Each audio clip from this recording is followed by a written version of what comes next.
The Tech Talks are held on the fourth Tuesday of each month at 2100 hours Eastern or 9 p.m. Eastern. The next Tech Talk will be Lessons Learned from Boating Accidents presented by Dr. Robin Pope. Just a reminder that tonight's Tech Talk is being recorded and it's posted on both the Sea Scout and the AuxScout YouTube channels. Please subscribe to the YouTube channels and share with your shipmates that could not join in tonight. The recorded Tech Talks make for excellent training in your Sea Scout ship or your auxiliary flotilla. Please don't miss out on this excellent on-demand training. If you have any questions tonight during the Tech Talk, please type them in the Q&A function box, which is at the bottom of your Zoom window, and we will address all questions at the end of the presentation. I'd like to turn it over to Branch Assistant Hiram Muscabi to introduce our subject matter expert for this evening. Thank you, PJ, and welcome to tonight's Tech Talk.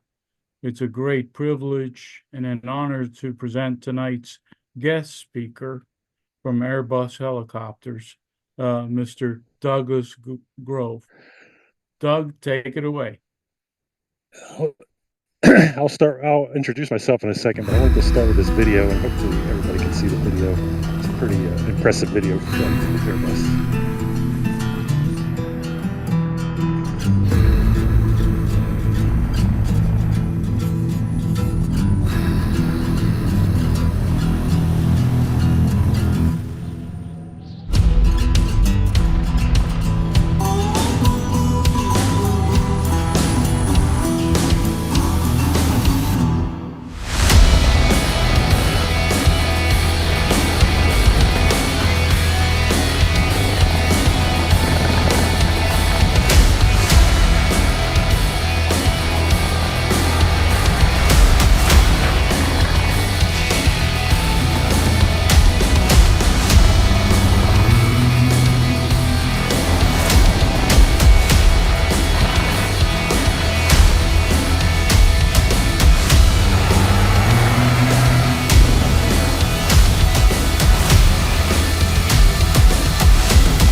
Okay, so hey, good evening. My name's, like he said, my name's Douglas Grove. I'm the product support manager for the U.S. Coast Guard at Airbus Helicopters. And what that means is I only work with the U.S. Coast Guard. I don't work for any other operator. So, and basically what the position is, any technical engineering or structural type issue or concern the Coast Guard has, it works through me. And then I'm the conduit into Airbus Helicopters to help find those answers. And usually the Coast Guards are very well versed with this helicopter, so these are very deep and questions that they can't answer themselves. But before that, I just started there last August, started Airbus. Prior to that, I just finished up a 30-year career with the Coast Guard. And out of those 30 years, I was 28 of it with the Dolphin helicopter, so I'm very well versed in it. And this should be fun. I'm going to start with a little Airbus presentation to kind of give you the oversight of Airbus North America, and then to show you that, and then we'll go, and then that'll lead right into the H-65. So Airbus is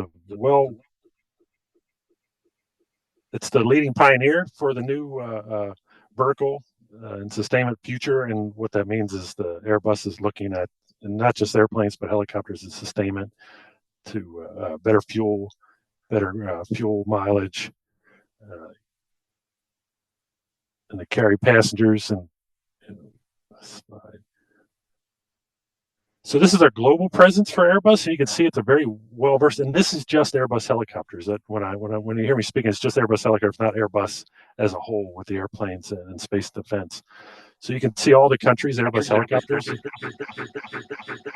And we have 19 training and simulator centers, 30 customer centers, 4 technical support hubs, and then 96 service centers and throughout the world. And mainly the customer centers is like the one here in the U.S. where we support all the people and all the technical questions.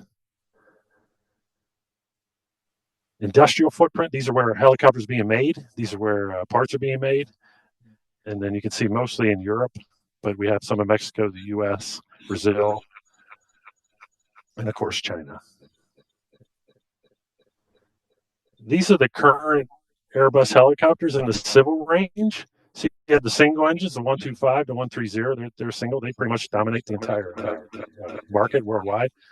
You have the light twins, which is two engines. They're up and coming as well to dominate the market.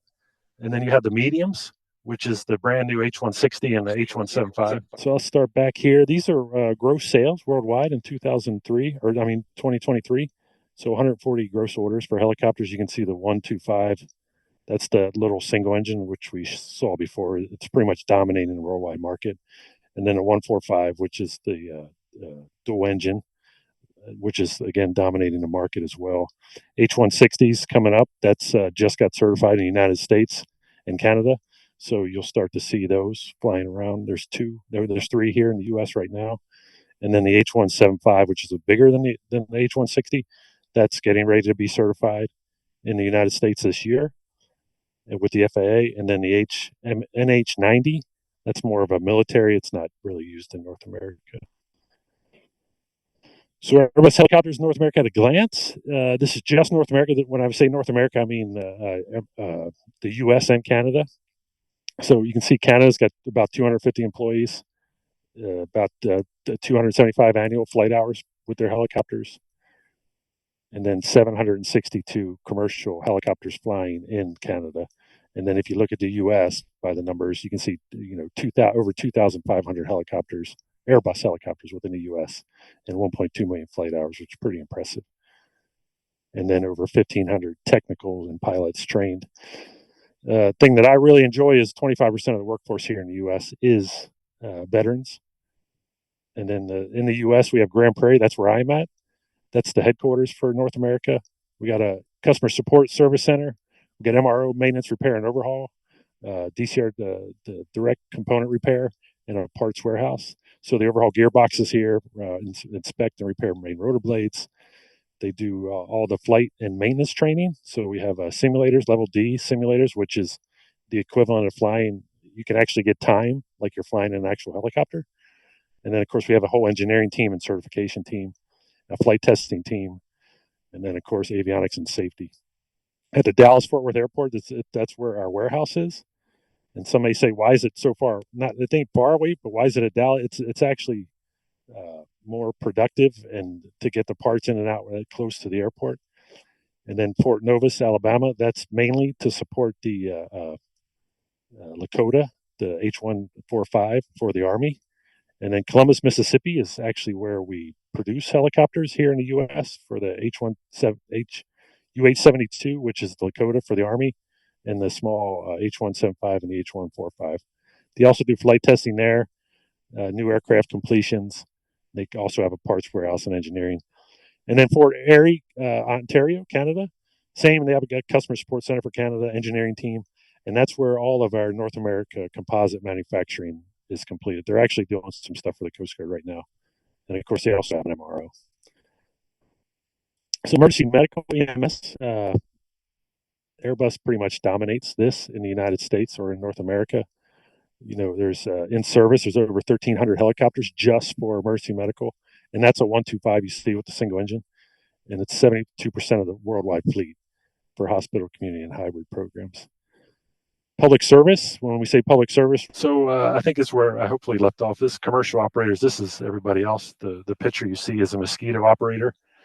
A lot of these operators just have one helicopter. So there's over 4,000 helicopters within the U.S. And it's mostly aerial work, power lines, construction, Mosquito, tours like you go to the Grand Canyon, the helicopter tours. These are where these operators fall. Private and business. This is your person that has their helicopter to get them back and forth to work, take them to their yacht. So this is an up and coming market right now within the world.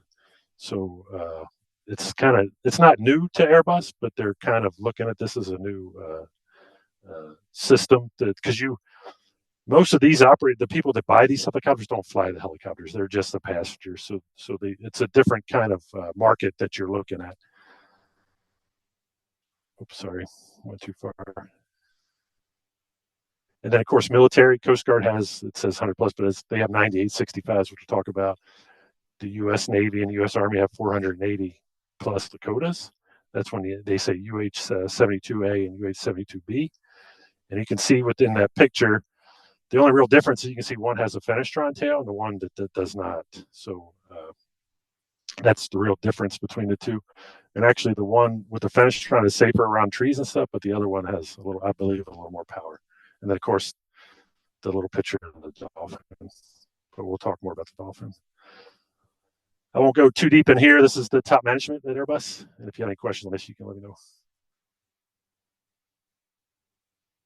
So site capacity, there's over 1,000 employees in the U.S. And then we already discussed Grand Prairie is the headquarters. We have the warehouse in Dallas. Fort Novassa in Alabama is the Lakota, Columbus, and then, of course, Fort Erie, Ontario. And then Grand Prairie, this is a picture of the simulator for the H-145. The picture on top is the site. It's a rather large site. Right next door to us is actually Safran helicopter engines, so it's kind of nice to have the two right side by side.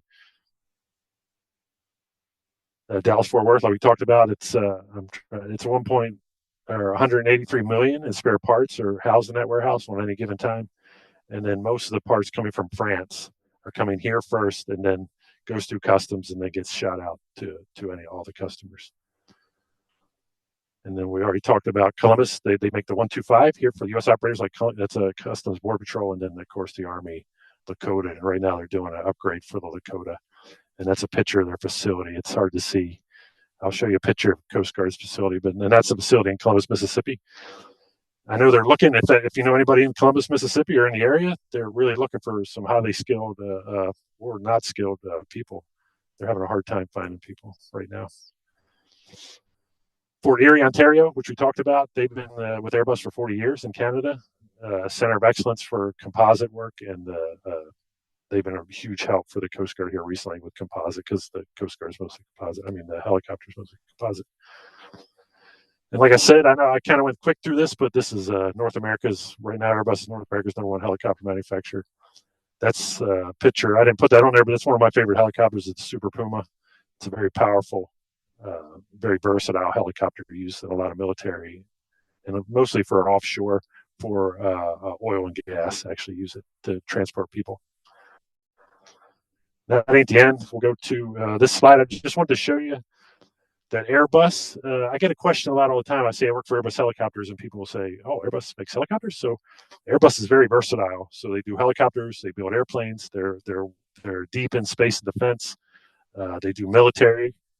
So it's a wide range. I can't really answer questions on space and defense and airplanes side of the house, but it's a wide, and all the tech, which is kind of impressive with Airbus, is all the technology is shared between everybody. So if somebody learns something new and something great, it'll be shared with the helicopters, shared with the airplanes, shared with space defense.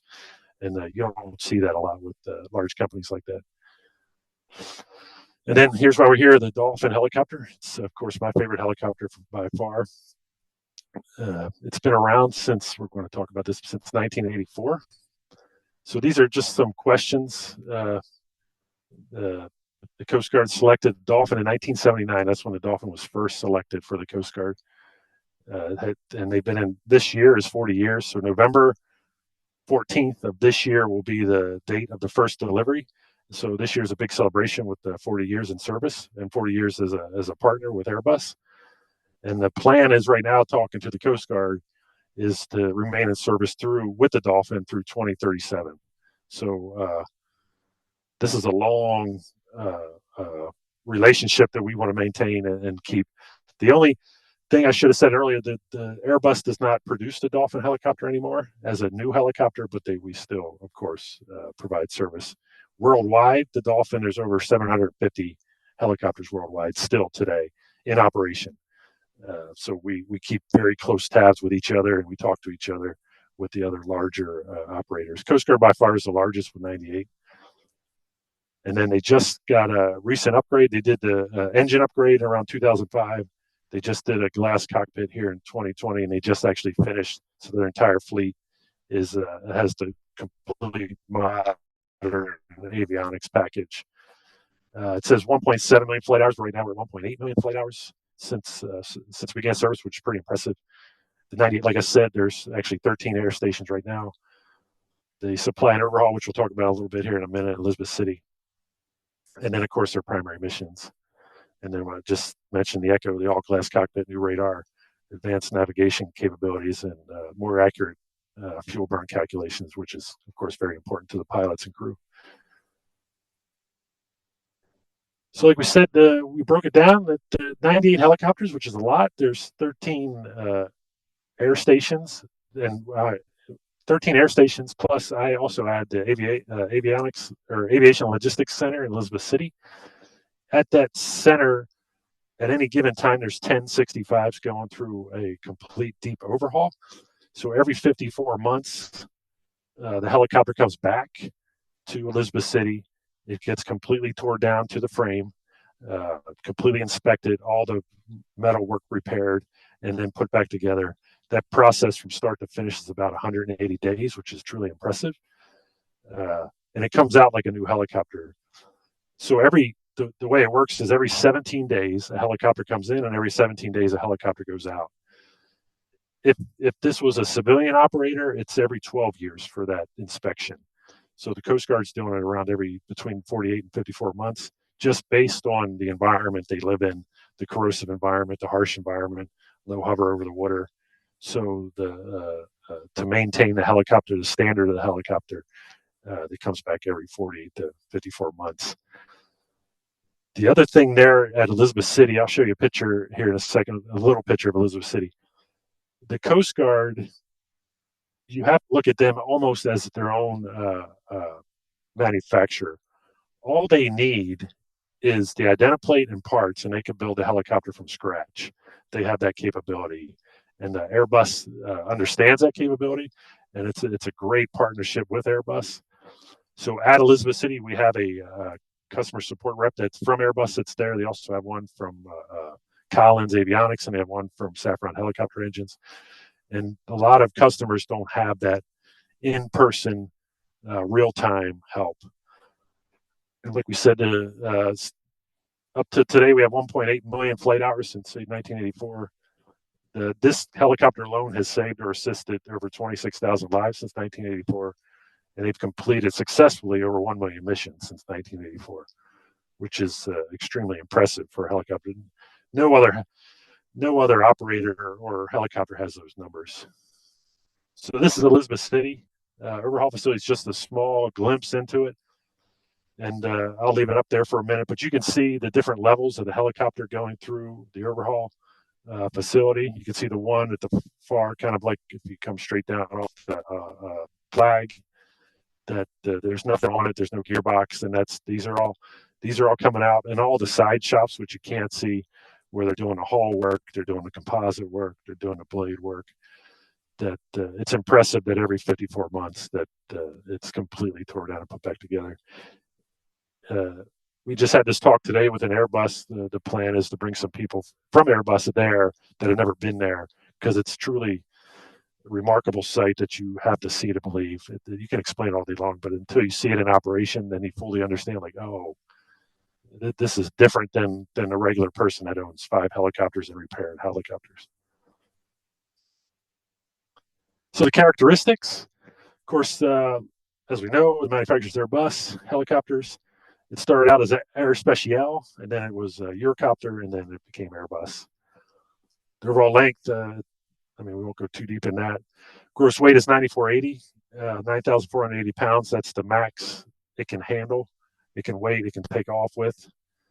It's got 2 Safran helicopters. They're called an aerial 2C2CG. The CG, a lot of people think that stands Coast Guard, but I believe in the beginning it did, but right now other operators use the 2C2CG. The CG actually just stands for, it's a military variant. There's nothing special about it. It just means that the military is their own airworthiness for that helicopter. But it's got 2 853 shaft horsepower engines. They're actually degraded. I think the engines are capable of over 1,400 horsepower, but that much power would the helicopter couldn't handle that much power. The rotor head system couldn't handle, so they're degraded, which meaning the engines are very powerful and very they will get you in and out of a lot of trouble. Is the range, that's max, that's 355 nautical miles. That doesn't mean you can go offshore 355 nautical miles. That's round trip. Cruising speed of 148 knots. Ceiling is 10,000 feet, and for the pilots out there, the only reason it's 10,000 is because 10,000 you need oxygen. And then the hoist capability is 6,000 pounds that you can lift with the hoist. And the cargo load that's under the helicopter, it's a 2,000 pound cargo load that the helicopter can lift. Now it won't lift it. Now if it's a 9480, it can't lift 2,000 pounds, so minus 2,000 from the 9480. And then the hoist capability, it's basically on the arm of the hoist is where the 600 pound limit comes from. The furthest that I can remember personally going offshore was 72 miles off the coast of New Jersey, which was pretty far out there. And I think we only had 10 minutes on scene before we had to return home for fuel. So the crew, I had pilot. When I wrote pilots too, but it can actually fly with one pilot. It's not required to have two, but we want to, especially at night and especially in a SAR case situation. The flight mechanic is one. He or she is also the hoist operator. The other difference with the Coast Guard is, I didn't go too far in detail with this on the slides. Coast Guard has three aviation rates. One is an AMT, aviation machinist technician, an AET, aviation electronics technician, and an ASM swimmer, aviation survivalman. So the Coast Guard many years ago designed the AMT and the AET basically after the civilian version of an aircraft mechanic and aircraft like an FCC electrician. But the difference between the U.S. Coast Guard and all other military services is all the mechanics have to be certified on the helicopter or airplane or whatever unit they're at. So they have to be able to fly and maintain that certification throughout their career. And it's a bonus, I believe, to the Coast Guard, and it's a testament to their safety, because Coast Guard's got one of the best safety ratings. Because as a great example, one day I could be doing painting on a cowling. The next day I'm removing an engine. The next day I'm flying on a SAR case, saving 3 people off a boat. And then the very next day I'm back, taking the landing gear off. The other services, Navy, Army, they have specific rates, specific people that fly.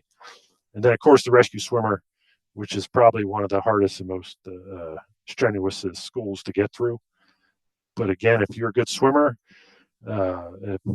it's a great opportunity. I know I can't remember if it's today, but they were going to colleges and scouting for people, because it's a very highly skilled job, and it's a job not for the faint of heart, for sure. Air stations, like I said, it said 14 on it. It's an older slide, but now there's 13. This picture is actually of Kodiak Alpat. Alpat is it's not closed, but what they did, Alpat was in Kodiak, Alaska. Alpat had the 65s, and their only mission was to deploy on ships out of Kodiak into the Bering Sea. So they moved those helicopters down to I guess you could say down to the 48, and then the H-60s that are in the area can maintain that whole area. And then if a Coast Guard ship needs a Coast Guard helicopter or Dolphin, they can pick one up from the West Coast. So it was to bring those four helos back. So we have Barbers Point, Hawaii, of course, Atlantic City, New Jersey. Atlantic City, New Jersey is it's got an interesting mission as well, because a lot of people don't realize the Coast Guard Dolphin actually protects the airspace in DC, which it's called NCR, National Capital Region. And then wherever the president goes, like when President Biden goes to Rehoboth Beach, or if he goes to Camp David, there's 2 or 3 Coast Guard helicopters there, and they're guarding the airspace. And what I mean by that is they're not there like a jet to shoot people down. They're there, and they're chasing after like the poor the person flying his private Cessna and he sees, oh, look, over there's the White House, and they fly over there. He's not supposed to be there. The Coast Guard will come and move that person out. So that's a fairly new mission. Corpus Christi, Texas is the small unit. Detroit, Michigan. Hitron, Jacksonville. Again, that's a specialized mission. Hitron only does law enforcement, so they deploy on ships. They're the ones, if you've seen the pictures of sniper rifles and 50 calibers out of the helicopter, that is their mission. Their mission is to go out there and chase down the drug boats. And what they do is they shoot out the engines of the boat so they can be captured and the drugs can be confiscated. And that is, they're very busy, I should say. Houston, Texas, you got Humboldt Bay, California, Miami. Mobile, Alabama is not an operational unit. Mobile is where all the pilots are trained for the Dolphin, for the H-60, for I believe the 144 is about to move there, the airplane. So every pilot you see flying these helicopters, they're there. That's where they go to get trained. You have North Bend, Oregon, which I was there a long time ago, San Francisco, Port Angeles, Washington, and of course, one of my favorite units, Savannah, Georgia. So missions, the helicopter is certified in all weather and night operations. It's not certified for icy. It doesn't have anti-ice capabilities, but that's where you see more of like the H-60. You see it up in Traverse City, Michigan. You see it in Sitka. You see it in Kodiak. That one has anti-ice capabilities. Of course, search and rescue, that's the main mission. Law enforcement, which seems to be taking Homeland Security, which we discussed a little bit. Shipboard deployments, that's Hitron mainly now. When I was I did a deployment to Antarctica and the Arctic with the Dolphin helicopter. So I see that coming back. The Arctic Patrol Special Mission Rotary Wing Air Intercept. That's the mission for the president, where they go out and they'll chase after the slow movers to get them out of the area. And not just the president. They've done like dignitaries that come to the United States. They'll go protect that airspace. Republican National Convention, Democratic National Convention. They'll protect those airspaces. When I was in Savannah years ago, we used to do the shuttle launches. We would protect the airspace of the shuttle launches. Vertical insertion, that's pretty self-explanatory. You'll bring a crew of law enforcement officers, sometimes dogs, and then they'll vertical insert out. It's a quick way to get them on boats, quick way to get them onto ships. And then airborne use of force, that's where I was talking about the Hitron with the guns. And then that's a very specialized mission. The other thing with the gun operators, they're actually previous aviators that are hand selected, like the best and brightest. They'll hand select those from the hangar deck in Hitron and pull them up to be gunners, because it's a very long and daunting training course.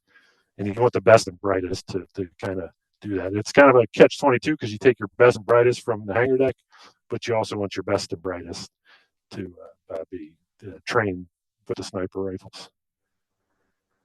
I will be quick. I'm sorry, but I'm hoping there's a lot of questions. But like I said, I've been with the Dolphin for almost 30 years now, so I know a lot about it. Deployed all over the world with it. Been stationed all over the United States with it. So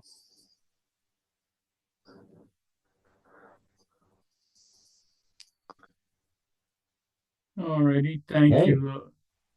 Thank you, Douglas, for the presentation. Really appreciate it. Let's check for questions. There's a question that has come up and said, which helicopter has the most space?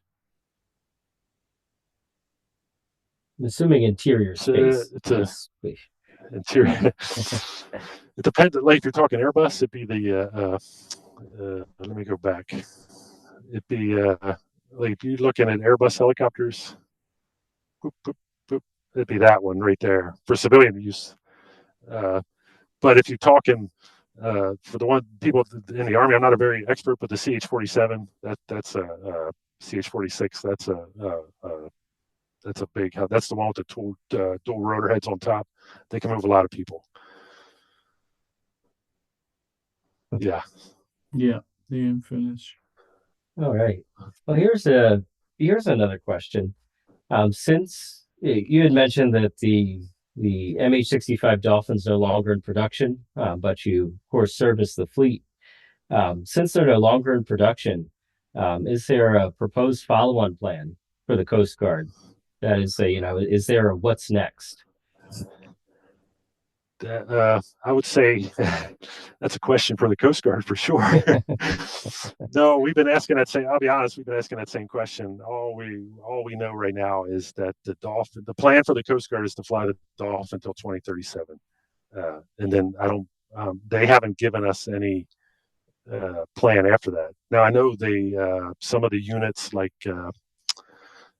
New Orleans used to be Dolphin helicopters. Now it's an H-60, the Sikorsky H-60. So I believe the Coast Guard's still moving to slowly not take away the 65, but maybe some of the units will be taken over by the H-60 rather than because it's a very capable helicopter as well. And it was incredible to hear about the refurbishment process as well that goes through each of the helicopters. Yeah, a lot of people don't realize the every 54 and 180 days. It's pretty impressive. I mean, it's down to a shell of literally the frame, and then they bring it completely back. Yeah, that is incredible. Here's a question, and I'm sure it probably depends on which type of helicopter, but how long does it take for to manufacture a helicopter? Of course, yeah, it depends on the size, but I think the H-16 around 200 days, 240 days, less than a year. But depending on the size, the smaller, of course, the quicker it is, and the bigger, the harder it is. So I would say anywhere for the small ones, between 140 all the way up to 240 days. Wow. All right. Our next question is more on the preparation and career paths. So the question is, what should someone be taking in high school or college for the different rates that you were mentioning, such as mechanic, tech, pilot, rescue swimmer? I know they're all vastly different. How could you prepare to enter one of those career fields, particularly with the Coast Guard? So I give you my story. That'd be great. I was a young. I'll be honest. I wasn't great in high school, and then after I graduated high school, I didn't go off to college.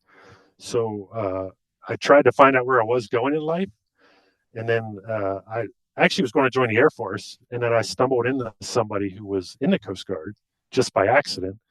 And at that time, I thought it was more of a law enforcement agency. And then he talked to me, and I said, "Well, let me go." And I went and talked to the recruiter, and then I joined the Coast Guard. I wasn't going to do helicopters. I was actually going to do boats, avionics, or electrical technician is what I was going to do. And a helicopter landed at my unit. I was actually stationed in Crisfield, Maryland, at a small boat station. And the gentleman that got out of the it was kind of like a surreal moment for me because I was a young kid. This beautiful helicopter just landed at my unit, and I walked up to him and I'm like, "How do you get in aviation? What is this?" Because nobody really talked about it in the boat side that much about the aviation, and he was just like, "Put your name on the list." So to answer the question about college, I didn't. Of course, I would say if you're in college now, you're about to go to college, look at OCS, look at your ROTC organizations. So if you're in college, you can actually walk into the Coast Guard. I wouldn't say walk directly in, but it's called Officer Candidate School, where you have your college degree or you have most of your college degree, and you'll come in as an officer, and then you'll apply to be. Then you later have to apply to be a pilot. But if you want to come in and be a pilot, like you could work on your private pilot's license. I know of a lot of people that have done that. But to go back, I got my college after I joined the Coast Guard. I didn't have the means before, but when you're in the Coast Guard, there's tuition assistance where they will pay for your college. And then you have the GI Bill, which is a great thing. And I know most of the people we're talking to are young, but later on in my career, we were able to give our GI Bill to our dependents. So I gave it to my son, and he went to the University of Alabama 4 years, and I didn't pay. I mean, I paid for his room and board, but that was it. It was a great, great benefit. And then the other thing, say you can join the military. It doesn't have to be the Coast Guard. Do your 4 years, and then get out with a GI Bill. And the current GI Bill that they provide for college is one of the greatest things, because what they just don't pay for your college. You also pay for your room and board. They'll pay for tutoring. They'll pay for your books. And that's what my son got, that exact same thing. And you get the E5, the equivalent of an E5 BAH was the basic allowance for housing while you're in college. Wow. So I know a lot of people that just joined, did their 4 years, and then got out and went and got their degrees. And so how about if, say, you weren't going to college and you're going to enlist, and perhaps there's a lot of great vocational programs and tech high schools out there, tech high schools, and someone's interested in electronics or in mechanics. What kind of advice would you give someone there that might be interested in an air unit? Can you join the Coast Guard enlisted and know that you're going to an air unit? Do you have a choice in that? You do and you don't. The big thing is your ASVAB. Most people know about the ASVAB test that you take to join the military. So aviation, of course, has the highest points, or the highest ASVAB scores that you need to get Navy. And when I say highest, it ain't like through the moon highest. I qualified for them all. And then what happens is you join the Coast Guard.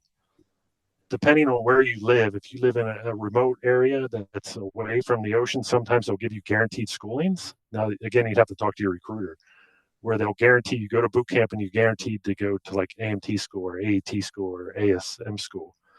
And then what I did, I went to the boat station. I was there for 2 years, and then I put my name on you put your name on a school list, and you just wait. You pretty much wait for your turn. And then within 2 years, my name popped up on the list, and I went to AE school. I was actually an aviation electrician when I first got in. They don't have that anymore. And then when they combined the rates, I had the choice to go avionics electrical technician or avionics machinist. So I went machinist, which is more like working on the engines and rotor head. And eventually I moved up, became a warrant officer, which is aviation engineering. And then I worked at ALC, where they overhaul them, as the maintenance officer. And then I did a maintenance officer job in Savannah. And then I ended my career as the contracting officer at Saffron Helicopter Engines for the Coast Guard, which was a pretty fun job, where you're actually working with the units still, but you're working with the engines specifically. But to back up to your question, I would say when I was in high school, I did auto shop, I did metal shop, I did wood shop. And then on the flip side of that, I've trained people that came to Coast Guard Aviation and never touched a drill in their life. And they're some of the best mechanics we have, some of the best people to go out there and do the test flights. And like I said, when you come into Coast Guard Aviation, it's kind of impressive that, like if you're in another service, you may be worried about, will I fly or won't I fly? But if you come in aviation enlisted, you're going to fly as some crewman on. It may not just be the Dolphin, it may be the 60, it may be a C-130. And then a lot of friends of mine in aviation that started and enlisted are now pilots. Wow. Because they came in the Coast Guard, they got their training, they did their time, they were still going to college, and they applied for OCS, got accepted. And then, and it's for whatever reason, they seem to be the ones that go to the cream of the crop. The ones that are in aviation, were in aviation when they apply for flight school. And right now, in Coast Guard today, they're hurting for pilots really bad. So, yeah, that's good information for sure. It's a lot of career opportunities that many people may not be aware of. So that's all really good advice. Yeah. We had another question come in, and I know you spent a lot of time on the Dolphin, but why is the Dolphin helicopter your favorite? Well, I think it's because I spent a lot of time on it, but the way I explain the Dolphin, it's like an old Ferrari. It's fun to fly. It's really fast, really nimble, but it takes a lot of love to take care of it. I've flown in H-60s before. I've flown in C-130s. The H-60, and then whoever's, there may be other people in this conversation that have flown a Sikorsky aircraft, but it's got this thing called a Sikorsky shuffle, where it shuffles, and I wasn't a big fan of that. The other thing with the Dolphin, with the Coast Guard, is the flight mechanic sits right behind the pilots. In the 60, you sit way back, so you're way far from the pilot. So I don't think I could have transitioned the other way, where I'm sitting so close to the pilots. I'm really integrated in the front, reintegrated in the cockpit, and I think I would have had a hard time moving back. But it's a fun helicopter to fly, and that's why I put it back up. It's a beautiful helicopter. And then the new helicopter, the H-160, the Airbus H-160. If you look at that from afar, it looks almost like a Dolphin. They kind of took that silhouette and used it on that one. Great. How about another question that goes to your experience on the Dolphin? So those of us coastal people, we're used to seeing the orange helicopters that probably came from a coastal station and maybe on search and rescue or some mission like that. How about the Dolphins mission at sea? Are they ever stationed aboard cutters while they're out on patrol or anything like that? Yes, like I said, Hitron, the guns, they're mainly on cutters. Like I did Arctic missions, so I was on for those the polar icebreakers. So I did the Polar Sea, the Polar Star, and the Healy. Deployed on all those. I did a North Atlantic patrol with Coast Guard cutter, and then I also went to not Kosovo. I went to Kosovo in 1999 with the Coast Guard with the Navy Sixth Fleet. So that's the other thing you'll see, where you'll see there was a story I saw on the news the other day, Coast Guard doing joint operations with Taiwan. There's most likely a Dolphin helicopter with it. The reason they use Dolphins is because the H-60 is too big on some of the ships, and then right now it's not capable, I believe, of folding the blades to be hangared, because you want to put this thing inside a hangar at night, because the ocean sea just destroys it if you let it sit outside. Yeah, so fair to say that the Coast Guard Dolphin is really utilized worldwide, globally, at some level. Yes. I've kind of lucked out in my career, because I did the Kosovo, I did a Mediterranean trip with the Dolphin. I went to Antarctica with the Dolphin. I went to the Arctic with the Dolphin. So I really, a lot of people don't have those opportunities. A lot of people like to stay in one general, like stay in the Northeast or Southeast or Northwest. And I just kind of bounced all over and kind of enjoyed it, actually. That's great. Well, we did have another question come in. What type of helicopters are used by Hospital Lifeline? So I can back up. Let me see if I can get to that other picture. It depends. A lot of them, one more, I think. A lot of them, like with these little ones, the 125's not. You can use EMS, but most of the what you're saying, the life flight and helicopters are for Airbus. It's the 135 or the 145. These are the ones. I don't know if you ever seen the back of the back opens up like a half shell clamp. I don't know if you can see my mouth, but it opens right here, and they can move the stretcher in and out. So that's a very worldwide used for EMS type. And then this is the H-160. It's their newest helicopter. If you kind of look from afar, it's kind of got that Dolphin silhouette.